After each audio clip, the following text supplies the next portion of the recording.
Good morning बच्चों। आज अपन पढ़ेंगे क्षेत्रमिति। क्षेत्रमिति को इंग्लिश में कहते हैं मेंसुरेशन। अब क्षेत्र का मतलब होता है क्षेत्रफल और मिति का मतलब होता है विधि। तो वह विधि जिसमें विभिन्न प्रकार का आकारों का क्षेत्रफल निकाला जाता है उनको हम कहते हैं क्षेत्रमिति। अब जैसे इसमें देखिए, सबसे पहले हम क्या करेंगे, घनाभ का क्षेत्रफल निकालेंगे। घनाभ किसे कहते हैं? जिसमें 6 फलकें होती है, 6 फलकें यानी पृष्ठ, 12 भुजाएं होती है, 8 शीर्ष होते हैं और इसे समकोणिक षष्ठफलक भी कहा जाता है। इसमें क्या करते हैं, इसको लंबाई मानते हैं, इसको ऊंचाई मानते हैं, इसको चौड़ाई मानते हैं। तो सबसे पहले इसका संपूर्ण पृष्ठ यानी इसको अगर इंग्लिश में कहें तो होल सरफेस, इसका निकालने का फॉर्मूला था 2LB + BH + LH। उसी प्रकार से इसका आयतन निकालने का होता है, आयतन = LBH। आयतन को हम धारिता भी कहते हैं, इसकी इंग्लिश में इसको कहते हैं वॉल्यूम। उसी प्रकार से इसके विकर्ण की लंबाई, तो घनाभ के विकर्ण की लंबाई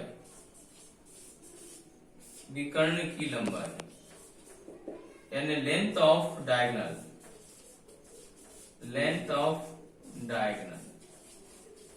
ये बनता है √ में L² + B² + H²। उसी प्रकार से इसका पार्श्व पृष्ठ भी होता है, पार्श्व पृष्ठ, जिसको हम कहते हैं लेटरल सरफेस एरिया। इसका सूत्र बनता है 2L + B × H। तो ये सारे घनाभ के फार्मूले हैं। उसी प्रकार से मैं आपको घन के फार्मूले भी बताऊंगा, उसके पहले नोट कर लीजिए।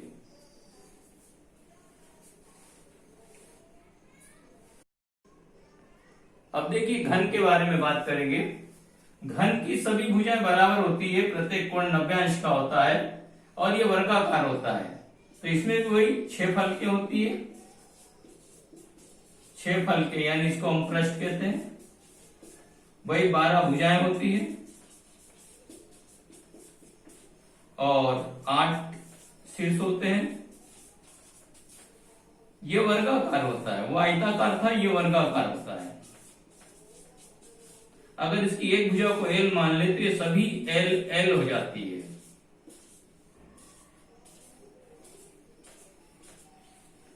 अब देखिए, इसका संपूर्ण पृष्ठ होता है, संपूर्ण पृष्ठ यानी वही होल सरफेस या टोटल सरफेस एरिया भी कहते हैं इसको। इसका फॉर्मूला बनता है 6L²। इसका पार्श्व पृष्ठ होता है, पार्श्व पृष्ठ लेटरल सरफेस एरिया। इसका फार्मूला होता है 4L²। उसी तरीके से इसका आयतन जो होता है, आयतन यानी वॉल्यूम, और वॉल्यूम का फार्मूला होता है L3। उसी प्रकार से विकर्ण की लंबाई, घन के विकर्ण की लंबाई, इसका सूत्र बनता है L√3। इस प्रकार तो ये घन के सूत्र हैं। और इसके पहले मैंने आपको घनाभ के सूत्र बताए थे। अब मैं आपको बताता हूं बेलन के सूत्र उतार लीजिए। अब देखिए बेलन के सूत्र में, बेलन इस प्रकार की आकृति को हम बेलन कहते हैं, इंग्लिश में इसको सिलेंडर कहते हैं। ये बेलन और इंग्लिश में इसको सिलेंडर कहते हैं। इसमें ये ऊंचाई मानी जाती है इसकी और ये त्रिज्या मानी जाती है। तो सबसे पहले बेलन का वक्रपृष्ठ होता है। वक्रपृष्ठ का मतलब बाहर का पृष्ठ। जैसे ये पेन है, पेन का ये वक्रपृष्ठ होता है।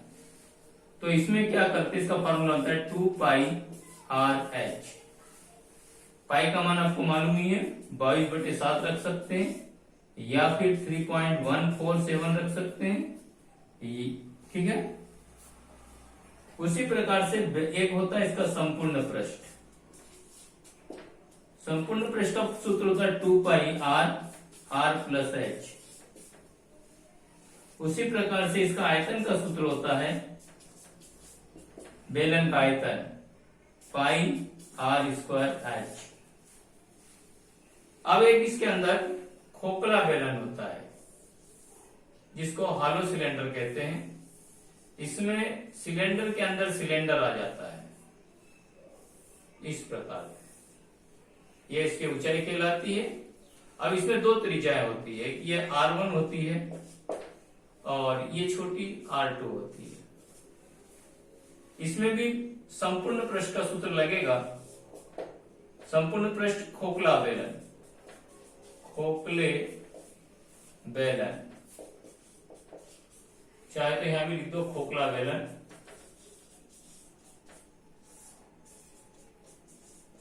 ये इसको हलो सिलेंडर कहते हैं, इंग्लिश में hello cylinder.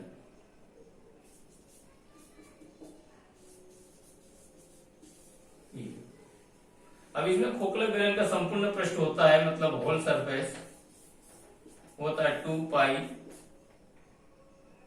+ r2 + 2πr1² - r2²। उसी प्रकार से इसका जो आयतन होता है πr1² - r2², यह होता है। उसी प्रकार से इसका जो वक्रपृष्ठ होता है 2πr1 + r2 होता है। अब इसमें थिकनेस निकाली जाती है, मोटाई, जिसको d कहते हैं। तो d हमेशा निकालते समय r1 - r2 किया जाता है, यानी बाहरी त्रिज्या में से आंतरिक त्रिज्या को माइनस करके हम मोटाई निकालते हैं। तो नोट कर लीजिए, फिर मैं आपको कुछ सवाल बताऊंगा। अब देखिए मैं आपको कुछ क्वेश्चन बताता हूं। जैसे प्रश्न आता है कि बेलन का आयतन एवं संपूर्ण पृष्ठ ज्ञात कीजिए।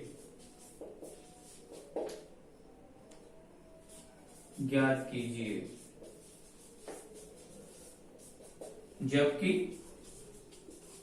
त्रिज्या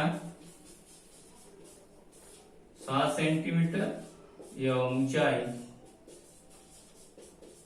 10 सेंटीमीटर है। ऐसी कंडीशन में हम सबसे पहले लिखेंगे कि दिया है त्रिज्या 7 सेंटीमीटर, ऊंचाई 10 सेंटीमीटर। अब हम क्या करेंगे, ज्ञात करना है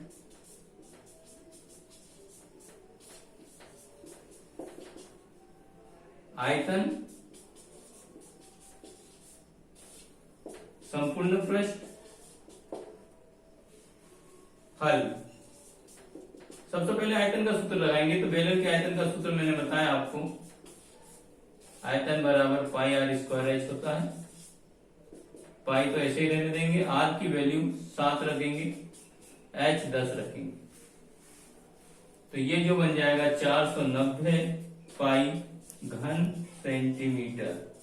देखिए आयतन की जो इकाई होती है वो घन सेंटीमीटर होती है और पाई का मान हमारी इच्छा अनुसार रख सकते हैं। अब देखिए संपूर्ण पृष्ठ निकालेंगे, तो संपूर्ण पृष्ठ का भी सूत्र लगाएंगे। संपूर्ण पृष्ठ होता है 2 पाई h r1 plus r2 r plus h।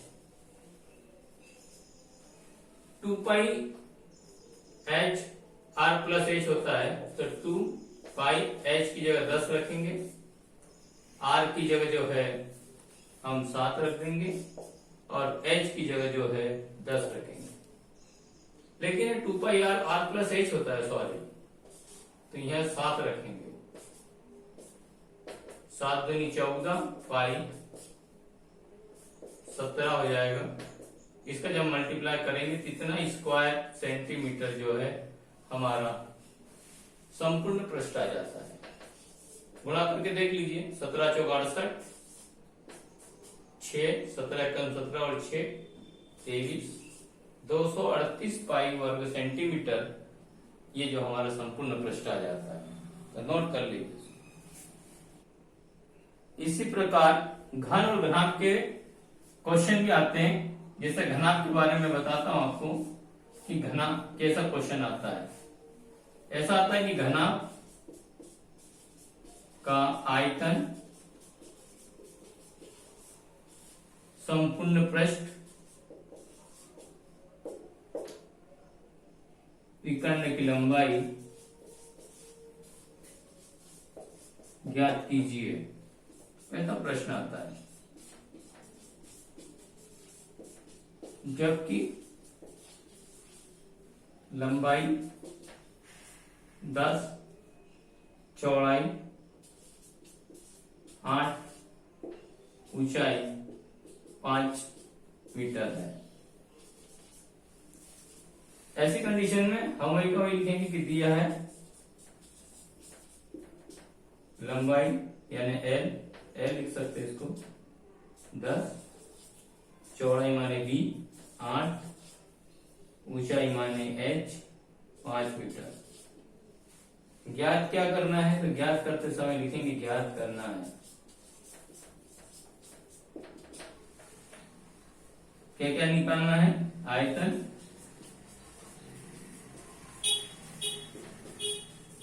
संपूर्ण पृष्ठ, विकर्ण की लंबाई।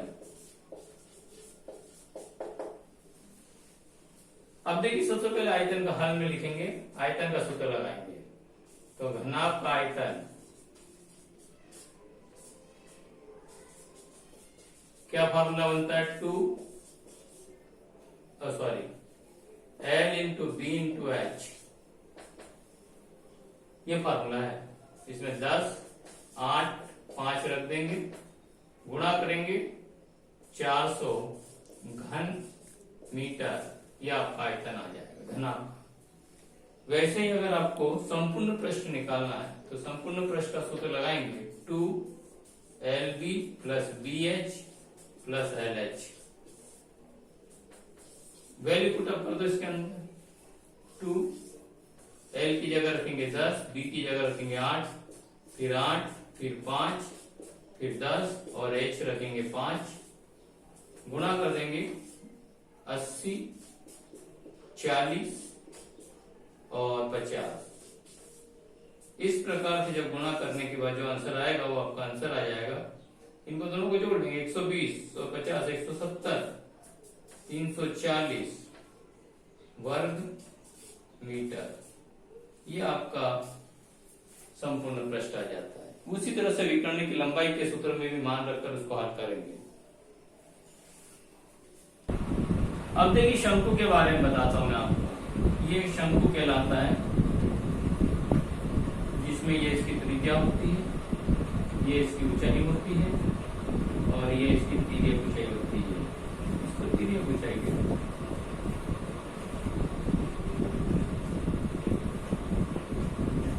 तो शंकु, देखिए इसको शंकु कहते हैं, शंकु को इंग्लिश में कोन कहते हैं। तो शंकु का वक्र पृष्ठ होता है, वक्र पृष्ठ इसका सूत्र बनता है पाई आर एल। उसी तरह से शंकु का संपूर्ण पृष्ठ बनता है यानी total surface area, total surface area pi r r plus l. उसी तरह से शंकु का आयतन मतलब वॉल्यूम,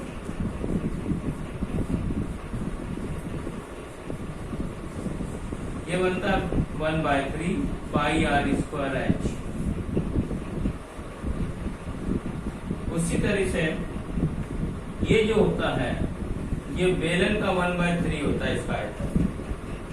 ये बेलन का है, बेलन का 1/3 कर देंगे तो शंकु का आयतन निकल जाता है। उसी तरह से निकलता है शंकु परिच्छेद, शंकु परिच्छेद।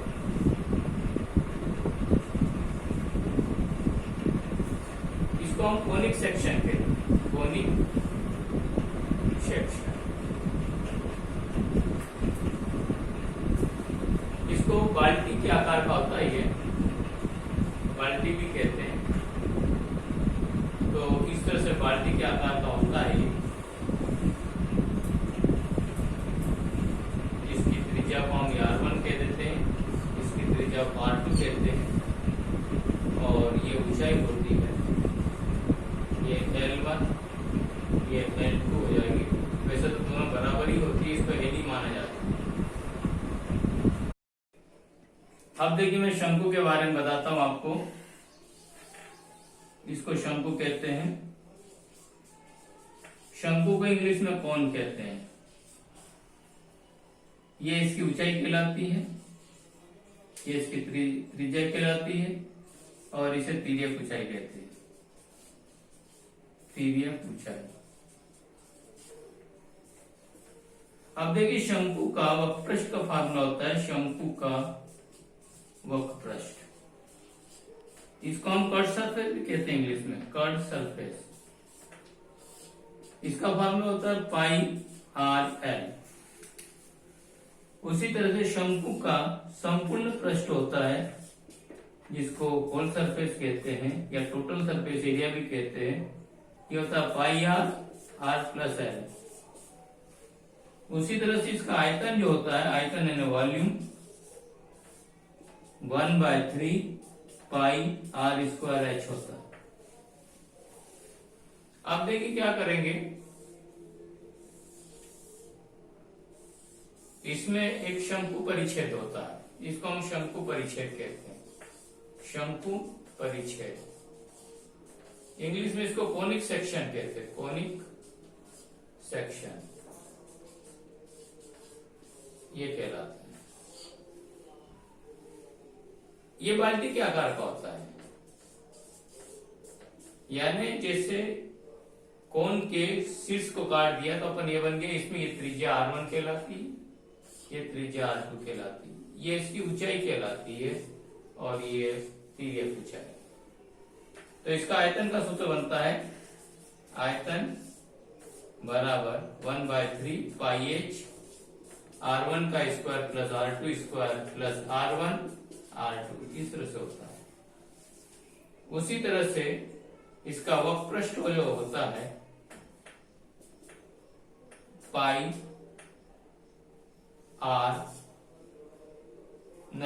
एल होता है, pi L R1 plus R2 होता है।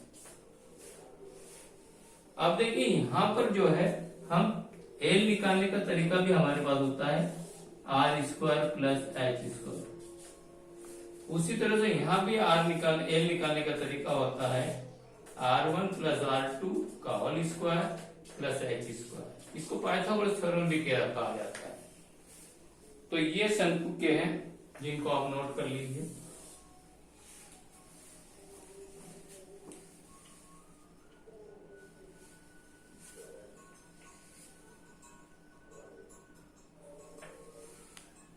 अब अपन पढ़ते हैं गोला। गोले का मतलब क्या होता है। गोला इस प्रकार के वृत्ताकार आकार का होता है जिसे क्रिकेट की बॉल भी कहते हैं।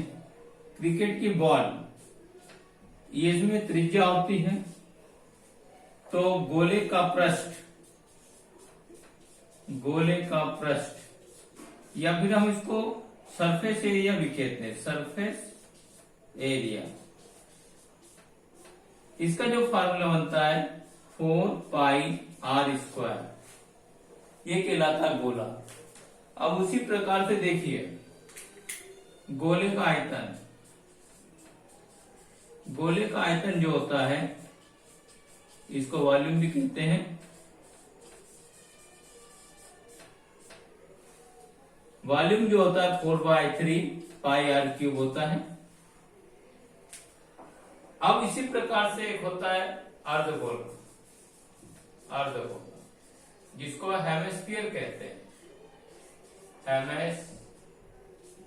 हेमिस्फीयर। अब इसको इस तरह से होता है, आधा गोला काट देते हैं, इसमें ये त्रिज्या होती है। तो अर्ध गोले का पृष्ठ होता है, जिस तरह से गोले का पृष्ठ होता है उसी तरह से अर्ध गोले का भी पृष्ठ होता है। इसको कहते हैं वही सरफेस एरिया। इसका फार्मूला जो बनता है वो बनता है 3πr²। उसी तरह से इसका जो आयतन होता है, आयतन यानी वॉल्यूम, इसका जो फार्मूला बनता है 2/3πr³ होता है, πr³। अब ये होता है स्फेरिकल बॉल, जिसको गोलीय कोश कहते हैं। R1 इसकी त्रिज्या होती है, इसकी R2 होती है। खोखला गोला, खोखला गोला, या फिर इसको गोलीय कोश भी कहते हैं, गोलीय कोश। इंग्लिश में इसको स्फेरिकल बॉल कहते हैं, स्फेरिकल बॉल। अब इसका वॉल्यूम होता है यानी आयतन, आयतन अगर लेंगे तो 4/3πr1 का क्यूब माइनस R2 का क्यूब होता है। तो ये सारे फॉर्मूले जिनकी सहायता से अपन सवालों को हल करेंगे, तो नोट कर लो, फिर मैं बताता हूं। अब देखिए एक सवाल लेते हैं अपन। प्रश्न कैसा आता है? प्रश्न आता है कि गोले का पृष्ठ एवं आयतन ज्ञात कीजिए।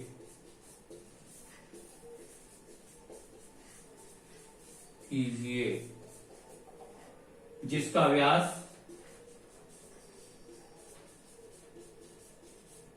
14 सेंटीमीटर है। इस प्रकार से प्रश्न आता है। तो इसके लिए क्या करेंगे? सबसे पहले लिखेंगे दिया है व्यास 14 सेंटीमीटर, इसकी त्रिज्या बना लेंगे, 14 को 2 से भाग दे देंगे। जब भी व्यास को 2 से भाग देंगे तो अपने को त्रिज्या प्राप्त हो जाती है। अब देखिए ज्ञात करना है, ज्ञात करना है। इसमें हम क्या करेंगे? पृष्ठ एवं आयतन लिखेंगे, यानी वॉल्यूम।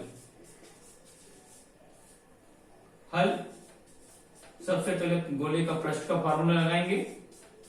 गोले का पृष्ठ होता है, मैंने आपको बताया, 4πr²।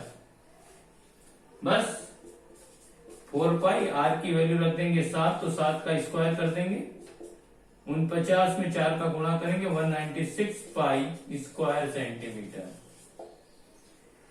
इसी प्रकार से आयतन निकालेंगे, तो आयतन का फार्मूला लगा देंगे 4/3πr³। 4/3π, r की वैल्यू रख देंगे 7⁻3। अब इनका जब हल करेंगे तो 4/3 ये हो जाएगा 343। इसका गुणा कर देंगे 12 के 2, तो हाँ 16 और 1 17 के 7, 9 और 1 10 पाई के अपॉन में 3 घन सेंटीमीटर। देखिए मैंने आपको पिछली बार भी बताया था कि आयतन की इकाई घन होती है और क्षेत्रफल की इकाई वर्ग होती है। तो नोट कर लो, इसी प्रकार से अर्धगोले का भी निकालेंगे।